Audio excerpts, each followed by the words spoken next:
Bien, bien, profesor.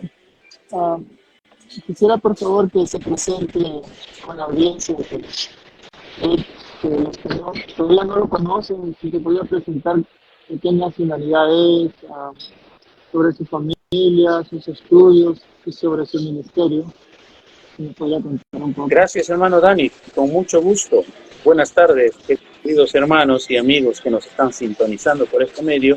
Estamos agradecidos al Señor por las oportunidades y privilegios que nos da en cuanto a lo que es compartir la palabra de Dios. En esta ocasión estamos para poder deslindar probablemente algunas inquietudes y ser un aporte en cuanto a eso. Yo soy David Aranda, soy peruano. En este momento estamos por razones de ministerio con mi familia aquí en Guatemala. Hemos estudiado aquí en Guatemala hace muchos años ya, más o menos unos 13 años que estuvimos por aquí estudiando la maestría, lo que es la MPH en teología con énfasis en Biblia, Antiguo Testamento. Desde entonces, el Señor, con dicha preparación, me ha usado en varios lugares y estoy muy agradecido por lo que también desde aquí, para nuestra audiencia, estoy para servirles, hermanos, lo que ustedes necesiten o alguna otra cosa, sobre todo siempre enseñando la palabra del Señor.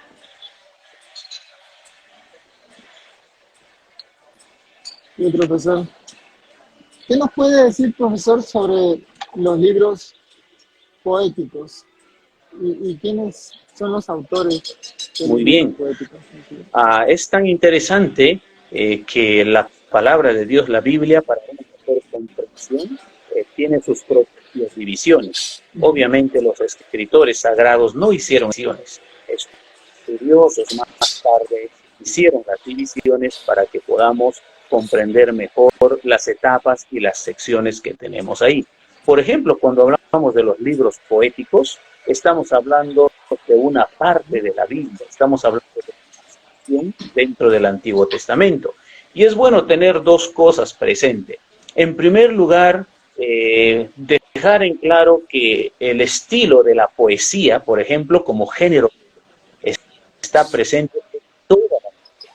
Pero hay una sección donde encontramos mucho más lo que es el estilo poético, el género literario de la poesía. Cuando hablamos de los libros poéticos en específico y como los estudiamos en los seminarios, estamos hablando de 5 libros. 5 libros. Por ejemplo, entonces Job entra aquí, Salmos, Proverbios, Eclesiastés y Cantares. Vuelvo a repetir, Job, Salmos, Proverbios, Eclesiastés y Cantares. Por ejemplo, cuando hablamos de los autores, porque esa es la siguiente pregunta que nos hace nuestro hermano Dani, es difícil precisar la autoría del libro de Job. ¿Quién habrá escrito el libro de Job siendo el libro tan antiguo? Quizás su autor fue contemporáneo de Noé o de Abraham. Entonces, no sabemos quién.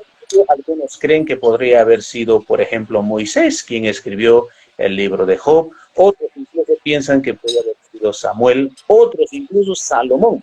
Así que no sabemos quién escribió el libro de Job. Tampoco puede haber escrito Job mismo porque él nunca se enteró del tema que se estaba tratando en el cielo sobre su caso. Él nunca supo esto. Nosotros somos los que nos llegamos a enterar, ¿cierto? En cuanto a los salmos, hablamos de varios autores en el libro de los salmos. El autor que más encontraremos ahí, que escribió prácticamente la mitad de los salmos, 150 salmos, la 75, es el salmista David. Pero tenemos otros más, como por ejemplo Moisés. Escribió un salmo y está ahí como el salmo más antiguo. Y cuando vamos nosotros, por ejemplo, a Proverbios, Eclesiastés, Cantares, aquí encontraremos a Salomón como el autor principal.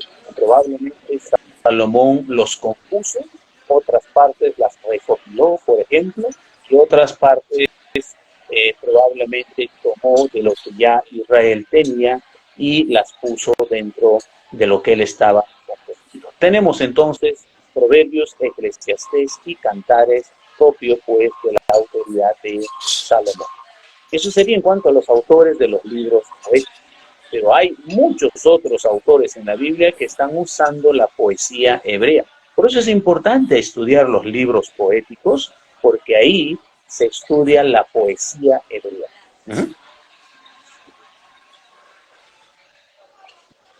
Amén, así es, profesor. Ahora quisiera hacer una pregunta justamente sobre los libros poéticos, porque hay algunos versículos que quizás se interpretan mal y también se aplican mal, y eso es muy importante para nosotros, ¿no? ¿Qué nos podría decir, profesor, sobre el versículo de Proverbios 30, cuando dice el salmista: no me des pobreza ni riqueza, manténme del pan necesario, no sea que me sacie y te niegue y diga, ¿quién es Jehová?, ¿no? ¿Qué nos podría decir? ¿Cuál es la interpretación de este texto y cómo se podría aplicar? Sin duda, hermanos, a la inquietud, encontramos dentro de estas frases mucha sabiduría, en el sentido de que supera, por ejemplo, la intención del autor cuando evoca su oración. Podría tener mucho y olvidarme de ti, Señor, o podría ir al extremo de no tener nada y también pecar contra ti y blasfemar tu nombre.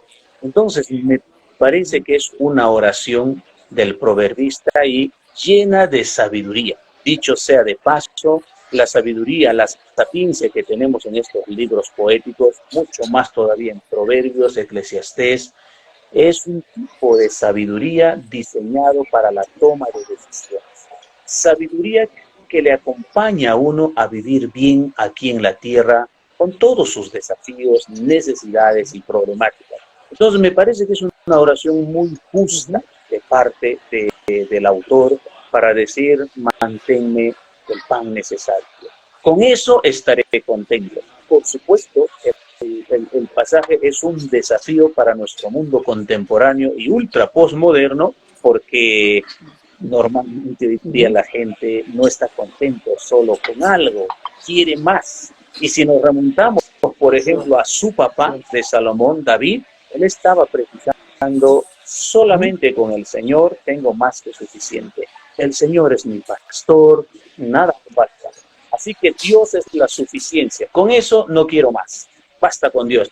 Entonces yo creo que aquí la oración de Salomón es una oración muy transparente, muy sincera para decir, Señor, permite que yo siempre esté contento con lo que tú me das, me sostienes, me permites, todo lo que pueda venir a mi vida de parte de tus manos, y siempre yo pueda ser un ser contento, pero protégeme, ¿no es cierto? Que yo no vaya a lo mucho, porque podría olvidarlo, me puedo volver arrogante y orgulloso y hasta convertirme en un mal administrador, como esta oración nos deja ver la implicancia de poder administrar correctamente las bendiciones de Dios, o como también de que vaya al otro extremo y se desequilibre por completo ante las necesidades que puede experimentar el ser humano.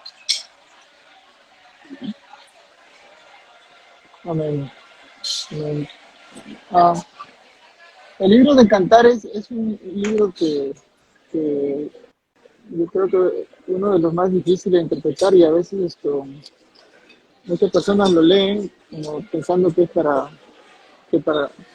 para, para Dios, y otros piensan que es como para la pareja. ¿Cuál sería la correcta interpretación según lo que dice Cantares 7:7, cuando dice: tu estatura es semejante a la palmera y tus pechos a los racimos? Sin duda, por mucho tiempo la interpretación alegórica ha sido la que más ha resaltado en el libro de Cantares, no solamente en la interpretación de Cantares, sino ha sido el método hermenéutico de mucho tiempo, de muchos padres de la iglesia, por ejemplo.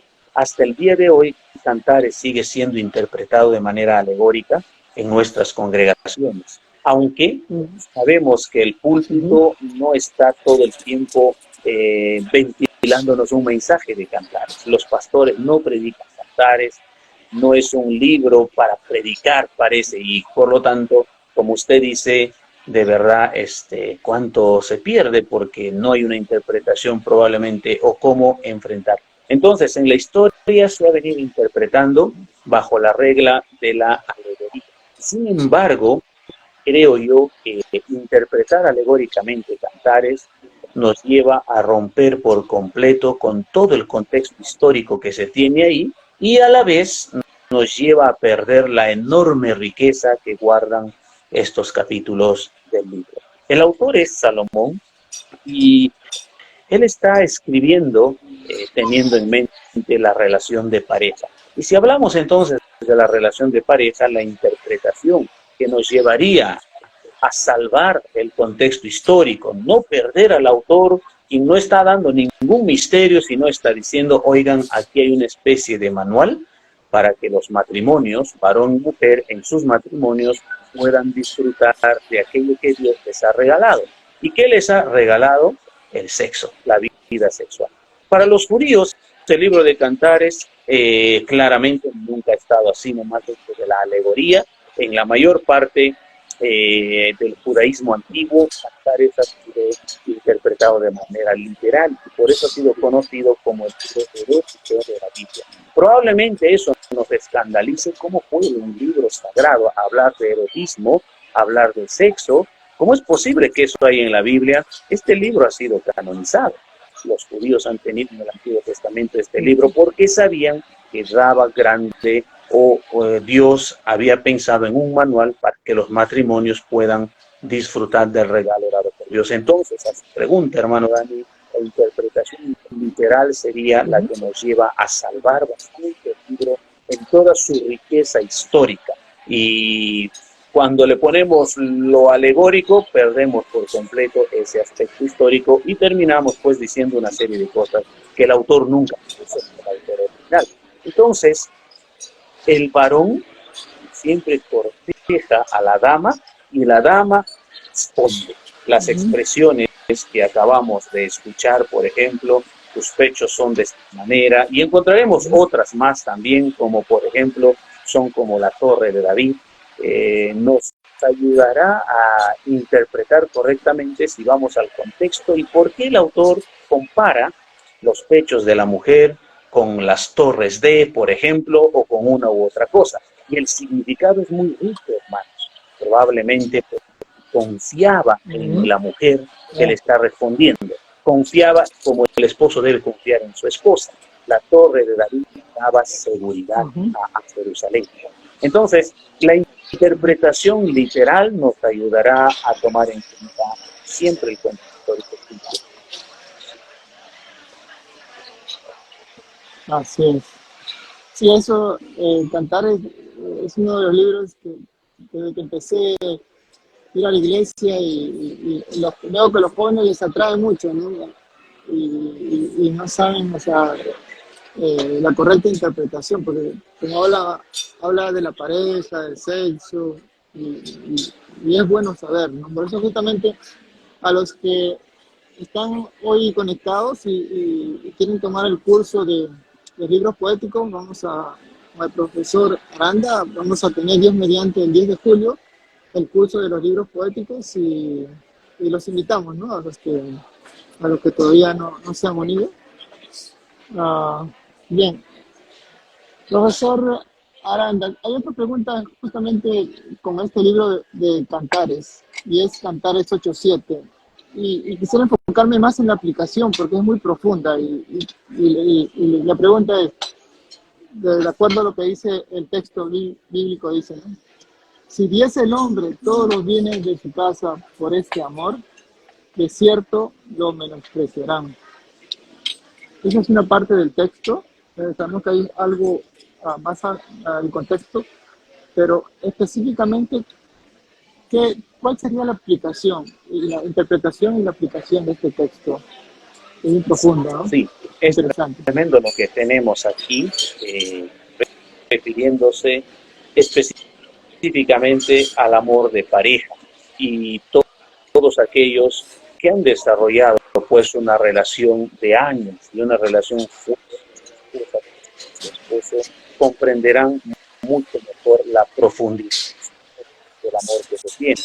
Tanto así, por ejemplo, cuando uno de ellos muere, la otra persona queda como si le hubieran amputado una parte importante de su cuerpo y lucha ante el desafío de aprender a vivir sin esa parte que se le ha quitado. Entonces, hermano Dani, ¿quién más que Salomón, que incluso súper enamorado y amando, dejó que su corazón fuera desviado?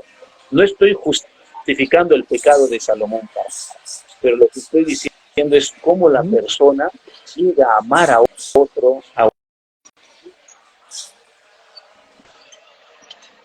a veces como pastores incluso podemos decir, mira, fulano, mengano se fue de la iglesia desde el día que se enamoró y no se le aceptó, entonces salió de la iglesia. Sucede, es muy común en las redes de jóvenes. Se enamoran, no hay más química y terminan retirándose, porque es una cosa fuerte el tema de los sentimientos. Salomón hace las analogías con las aguas, los ríos, por ejemplo, dice que pensaría muchas de las cosas en el tema de los ríos se terminarían. Las aguas no pueden apagar, porque lo está ilustrando como si fuera fuego, el agua para el fuego, por supuesto. ¿Cómo remediamos un incendio? Hay que usar el agua. Pero Salomón dice aquí, yo he visto y he experimentado que cuando hay tanto amor, profundo amor, ni las aguas pueden apagar eso. Está haciendo la idea del incendio, de cómo puede arder. Ni siquiera los ríos pueden llevar a olvidarlo, a extinguirlo, porque es demasiado profundo. Varias cosas se han perdido en los mares, varias cosas se han perdido en los ríos. El Titanic, por ejemplo, no se puede sacar. Sabemos dónde está, pero es una cosa que ni siquiera puede resolverse. Así también él dice, ni siquiera las riquezas podrían cambiar o darse a cambio del amor. Entonces, lo que está haciendo el autor es poner en mayúsculo y a la vez dejar claro que amar a alguien hasta resulta incomprensible. Solo se puede experimentar en la vida un sentimiento tan especial y profundo por allí. Y en el matrimonio se va haciendo esto cada vez más fuerte a través de los años. Así es, sí, eso. El, el, el contenido de este versículo es muy profundo, ¿no? Porque en sí, en la vida, en la vida de pareja, cuando uno da todo y la persona no siente amor por una persona, pues por más que le des todo lo que le puedas dar, en algún momento te va a llegar a despreciar en la realidad, ¿no? Eso es lo que yo veo, ¿no? Y sí. Bien, a los que quieran hacer una pregunta al profesor, pueden mandar ahí mensajes para que el profesor les pueda contestar alguna duda sobre los libros poéticos. ¿Sí? Bien, profesor. La siguiente pregunta es sobre el libro de Eclesiastés, un versículo que mucho se usa, y es sobre Eclesiastés 11:1, que dice, echa tu pan sobre las aguas, porque después de muchos días lo hallarás. ¿Cuál sería la correcta interpretación? Con esto vamos animando a la gente que nos está sintonizando a poder estudiar nosotros los libros poéticos, porque dentro de cada libro hay una serie de pistas para poder interpretarla, pero no podemos decir todo esto en una entrevista, sino es necesario estudiar, investigar, leer, y por eso quiero animar, hermanos, a los que están sintonizándonos, poder escucharnos ya a partir del 10 de julio, si no estoy mal, para poder estudiar los libros poéticos. Es interesante qué está pensando Salomón.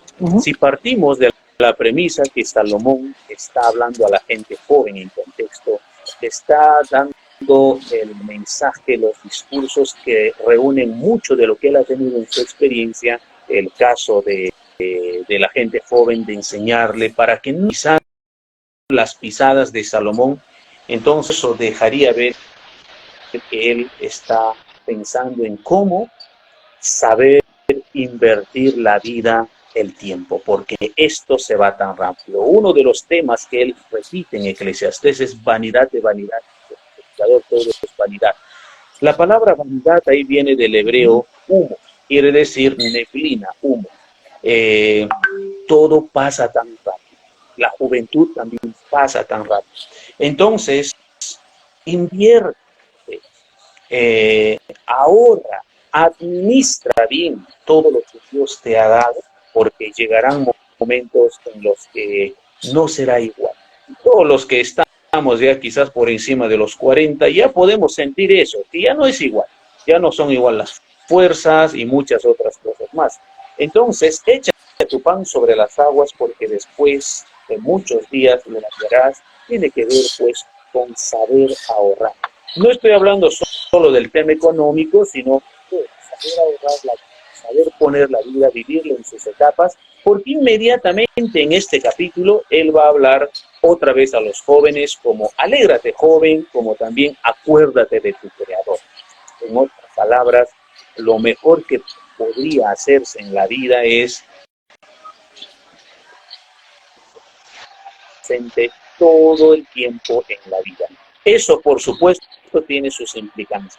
En ese sentido, sería pues el pan la representación de lo más importante en la vida, que sería la misma vida. Es decir, Salomón deja ver la preocupación a jóvenes que quieren ver días buenos mañana más tarde, inviertan bien su vida, vivan bien sus etapas.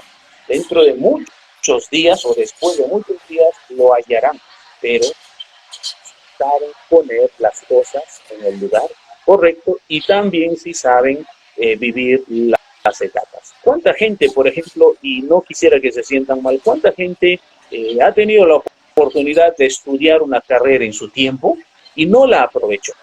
Pasan los años, ya tiene familia y quiere estudiar una carrera. No es imposible, pero es difícil con familia hacerlo. No es fácil. O también, ¿cuántos de nosotros queremos seguir logrando metas en nuestra vida que quizás en una etapa no la hicimos y cuesta mucho más? Entonces, tiene que ver, hermano, saber tomar decisiones correctas en cada etapa de nuestra vida. Y para eso es clave tener a Dios presente, porque de otra manera no sería posible. Bien, profesor. Bien, aquí tenemos una pregunta de Soli de Gloria. Se dice, ¿quién escribió Job o a quién se le puede atribuir? Bueno, ya lo dijimos, ¿no? Es difícil saber sobre el autor. Es posible que lo haya hecho Moisés o quizás Salomón, pero nunca precisar que uno de ellos o ambos o quizás otro personaje como Samuel ha escrito Job. Es algo imposible de responder, hermano, a la pregunta. No sabemos quién es el autor del libro de Job. Su personaje para mí es real. No es una historia contada como una ficción o un invento. El personaje existió, aunque él mismo no haya escrito, pero también existe la posibilidad de que él mismo haya dejado algunos datos sobre lo que le pasó. Pero con eso no podemos decir que el libro haya escrito Job. Vuelvo a repetir lo que se dice en el capítulo 1, en el capítulo 2, sobre su caso que se está tratando en el cielo, donde dialoga Dios y Satanás sobre la vida de Job, sobre la fe de Job, sobre la prueba de Job. Job nunca lo supo. Hasta el final, Job no sabe que eso se dio en el cielo acerca de él. Bien. Así es, profesor. Bien, queremos mandar saludos a los que se han conectado. Saludos para Anabel del programa Ritual de Lectura. También saludos para Jonathan Pinela, hermano, para el hermano Jairo de Cápsulas de Teología. Saludos para mi hermano Manuel Chacón del Ministerio Pensando en Lenguas. Y a todos los demás hermanos que también están conectados. Nuestro papel, Steven. A todos, muchos saludos. Gracias por conectarse. Bien, vamos a continuar entonces con la siguiente pregunta, profesor, y es respecto al libro de Job. Job 3:25, que dice, porque el temor que me espantaba me ha venido y me ha acontecido lo que yo temía. Este texto es eh, escucho mucho que se interpreta que lo que uno tiene temor, eso le va a venir a uno. Esa interpretación se escucha mucho, ¿no? Lo que uno tiene miedo, eso en algún Ujú. momento le va a venir. Mm. ¿Cuál sería, cuál sería la correcta interpretación y aplicación a este En primer texto muy interesante? lugar, debemos considerar que estamos frente a un personaje sabio en gran manera. Dice que el más grande, el más sabio de todos los orientales en su tiempo. Los amigos que le visitan Ujú, a ver su desgracia también son sabios, pero llegan a la sabiduría de ujú, Dios. Eso significa que Job es un personaje que ujú, piensa mucho, reflexiona mucho. No puedo explicar demasiado sobre cómo él conoció a Dios, cómo es que su fe se hizo tan fuerte, pero creo yo en él se cumple Proverbios 1. El principio de la sabiduría es el temor de Dios. Job ha sido un hombre temeroso de Dios, apartado del mal, ha tomado decisiones importantes cuando era joven, lo dice en el capítulo 38, por ejemplo, y eso ha sido para Job un baluarte grande para desarrollarse como uno de los más grandes sabios. Ahora bien, la segunda cosa al tratar este verso, no debemos considerarlo como algo supersticioso. Es decir, por el hecho de que yo me ría mucho, ya viene una desgracia pronto, entonces está mal reírse mucho. Por el hecho de que yo me levante con el pie izquierdo, entonces ese día voy a tener mala suerte, me va a ir mal. Eso es superstición y no está bien, no es correcto. Igual aquí, si yo lo digo, lo declaro, lo pronuncio, eso es lo peor que me va a pasar. No, eso es superstición. Una de las cosas, hermanos, que este versículo nos deja claro es que los seres humanos o los cristianos no estamos inmunes a las desgracias en esta vida, a las malas noticias, a las diferentes necesidades, problemáticas y desafíos. El ser hijos de Dios no nos da una póliza de seguro o una inmunidad para que no vivamos lo que los demás seres humanos viven. Todos estamos en este mundo caído y por lo tanto experimentaremos en algún momento las cosas que no quisiéramos experimentarlas nunca. Así que uno tenga la superstición o no la tenga, esta es la verdad. En este mundo tendréis aflicción, dijo Jesús. En ese sentido, hermanos, lo que tenemos aquí es, en lugar de verlo como superstición, una profunda verdad. Job es un hombre, uno de los grandes, pero ha sido tocado en aquello que es muy doloroso para él. Probablemente pensaba en sus reflexiones, ¿qué sería de mí si un día lo perdiera todo? Bueno, puedo resolver si lo perdiera todo, pero ¿cómo resolvería si perdiera a mis hijos? Y sabemos por la historia que en un solo día él perdió 10 hijos, así que en un solo día él enterró a 10 hijos. Imagínense, ¿quién podría sostenerse de una desgracia así? Imposible, quedaríamos con un sinfín de enfermedades, ¿no es cierto? Pero él experimentó esto. Entonces, como todo así ser es. humano, hermano Dani, hay temores en la vida por la realidad de las cosas. ¿No es cierto? No quisiera que nunca se pasara esto a mí. O un día se morirá mi mamá. ¿Y qué será de mí? No quisiera que se me muera nunca. Temores. Y otra vez vuelvo a repetir, no es la superstición que hará que algo así se cumpla.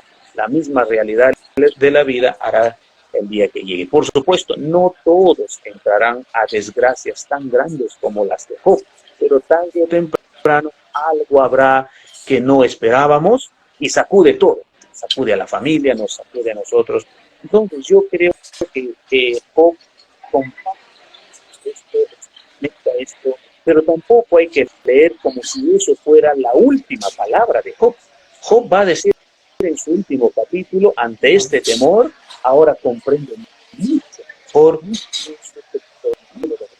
Es decir, hermano Dani, Job no termina desdichado en la vida, termina lleno de días, gozoso, habiendo salido de la peor crisis de la vida. Pero ¿quién intervino para que él resolviera todo esto? El mismo Señor. Entonces mi consejo sería con este versículo, cualquiera de nuestros nuestros temores debe ser entregado al Señor.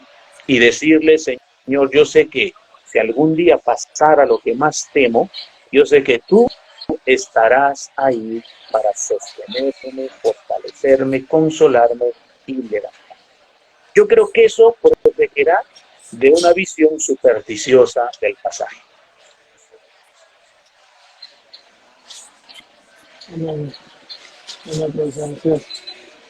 Bien, quisiera, profesor, que nos hable ahora del curso que se hará Dios mediante el 10 de julio, para que los que están conectados sepan más sobre este curso de los libros poéticos. Muy bien, queridos hermanos y amigos, vamos a estar estudiando los libros poéticos. Lo que vamos a hacer nosotros es cabalgar, diríamos, sobre cada uno de los libros, semana tras semana, para poder comprender las partes más importantes. No podremos hacer un estudio exhaustivo, por supuesto, porque tenemos pocas semanas para esto. Sin embargo, trataremos de resolver las preguntas que ustedes puedan tener o las inquietudes en las clases que desarrollamos. Nuestras clases serán participativas, dialogadas. No solamente el profesor expondrá, sino todos los que participan tendrán libertad para preguntar, para aportar también, porque esa es la manera en que aprendemos juntos. Vamos a estudiar el libro de Job. Sobre todo veremos cómo está estructurado Job, Salmos, Proverbios, Eclesiastés y Cantares. También veremos la teología que tienen cada uno de estos libros y trataremos algunos de los temas más importantes, temas difíciles de resolver. Por ejemplo, vamos a tratar este tema en el libro de Job: ¿por qué sufren los justos? ¿Por qué sufren los justos? Todos nos hemos preguntado eso en algún momento de nuestra vida. Era inocente. ¿Por qué le pasó tal cosa? Era necesario que le suceda esto. Señor, ¿dónde estás tú?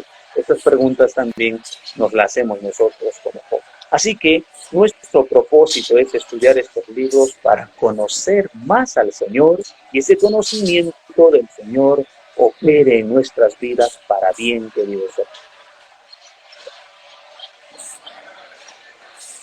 hermanos. Así es. Aquí le mando también un saludo, profesor, a Andrea Soles. Un saludo. Sí, lo que esperamos que al final del curso pues todos tengan más conocimiento en cuanto a estos 5 libros poéticos, ¿no? Que son de mucha edificación, ¿no? Y también como son a veces tan profundos, a veces lo interpretamos mal. Esto es importante. Si nos podría decir un adelanto, profesor, sobre el libro de Eclesiastés. Ok, sobre Eclesiastés también vamos a estudiar en esta sección. Lo que podemos adelantar es un libro maravilloso. De hecho, cuando digo esto, nuestra audiencia estará diciendo, ¿en qué sentido es maravilloso? Porque varias veces he entrado a leer Eclesiastés y no entiendo nada. Es que tenemos que ver el contexto, qué está pasando ahí. Como dije, Salomón ha experimentado muchas cosas en su vida, entre buenas y malas, ha dejado que su corazón se desvíe y ha experimentado y aprendido. Ahora ve la necesidad como rey de Israel de enseñar a la gente joven. Es un libro escrito para gente joven, como el de Proverbios. Lo dice el libro, escribo para gente joven. Entonces parece que Salomón está en su palacio y desde ahí sale y diserta los temas que reúne el libro de Eclesiastés. ¿Y cuál es su fin? En la vida se puede hacer mucho, dice él, y se puede tener lo que uno quiera, incluso desmandarse hasta el placer y lo que sea, pero hay que tener en cuenta algo, que Dios traerá todo. Así que él va a aconsejar, y así es como debemos leer desde el capítulo 1 hasta el final. Él va a aconsejar diciendo, temer a Dios será lo mejor siempre, temer a Dios y apartarse del mal. Eso es el todo del hombre, porque vendrá a juicio todo lo que haga. En ese sentido, entonces, hermanos, el libro será estudiado con toda la idea, la perspectiva de un pastor o un predicador que desde el púlpito está haciendo Salomón, está dando sus temas propios de este libro.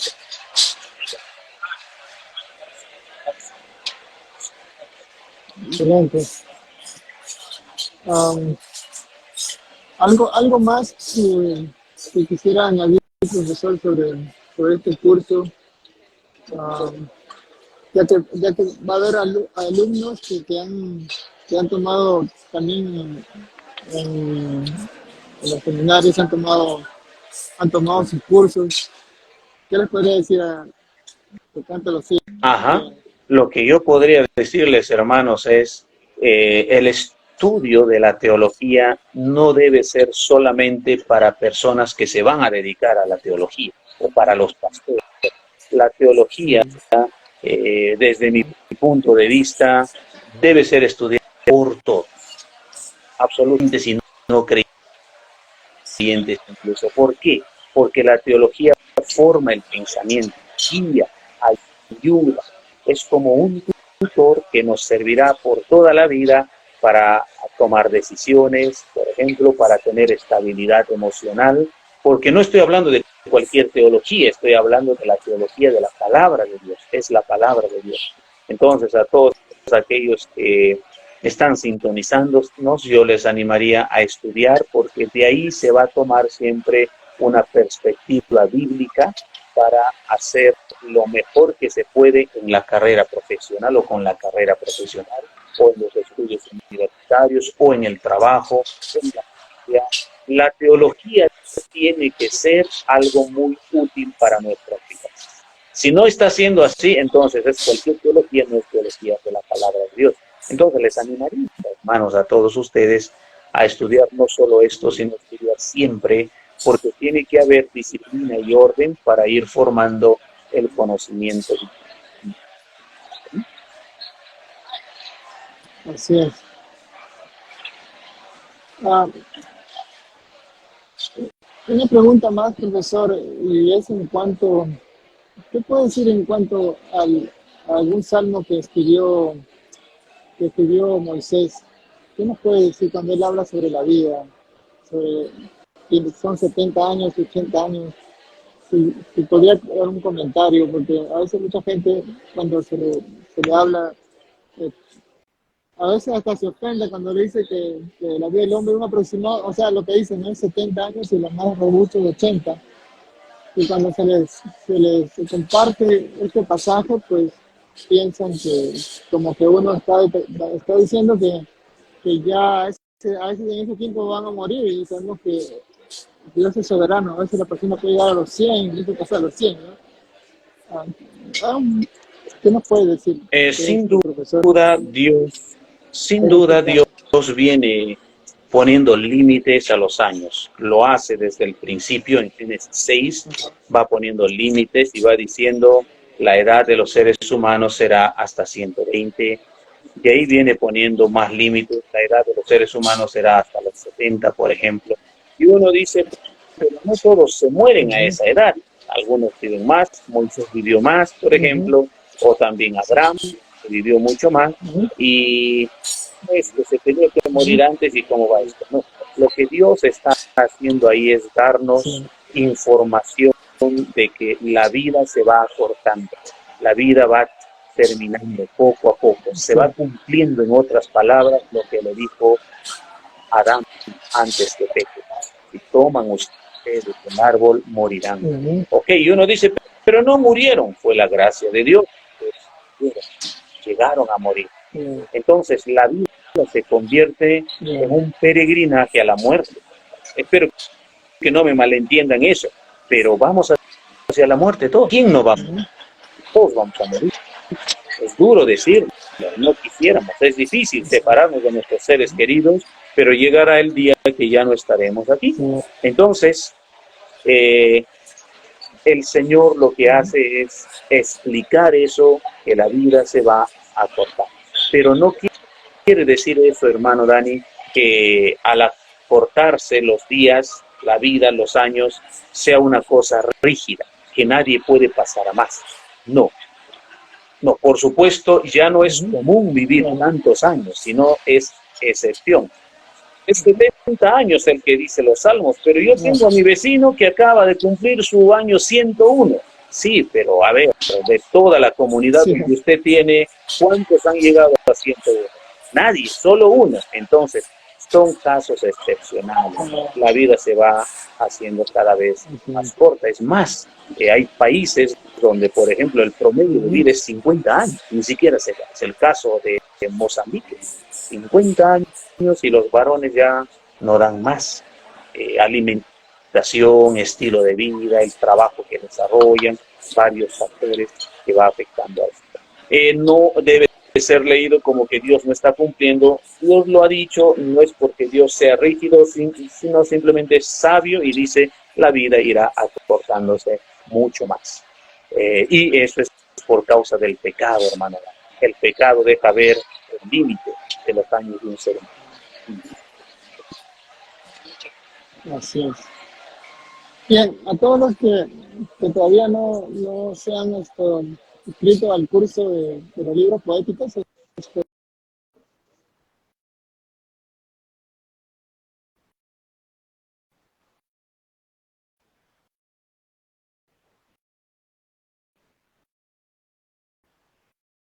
curso.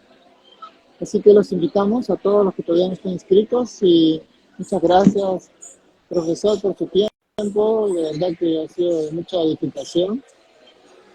Que Dios le dé más sabiduría y que en este curso queremos pues todos sean edificados, ¿no? Y bendecidos, ¿no? Muchas gracias, hermano Dani, y gracias a la audiencia. También estamos para servirles. Que el Señor les bendiga. Muchas gracias, profesor. Entonces ya estaremos en comunicación pronto y muchas bendiciones para todos los que se han unido en este en vivo y Dios los bendiga y los esperamos en el curso que, como ustedes verán, va a ser muy, muy interesante este curso de los libros poéticos. ¿Sí? Bendiciones para todos Bendiciones. y gracias por...